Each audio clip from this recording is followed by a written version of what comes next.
बाजू में बोले तो ओरिजिनल ब्रांड बीएसआर ब्रांड મેં પેલા કીધું ને ભંગારના વેપારીને હોનાની ખબર ના હોય. હોનાની કિંમત હોનો જ કરી શક્યો.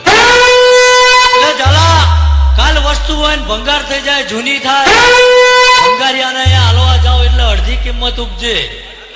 પણ હોનું રહ્યું ને એને 1000 ટુકડા કરી નાખો ભાઈ, અને હોનીના અહીંયા જઈને ત્રાજો મેલો અને 53 હાલતા હોય 53 જ ગણી હાલવા પડે ભાઈ.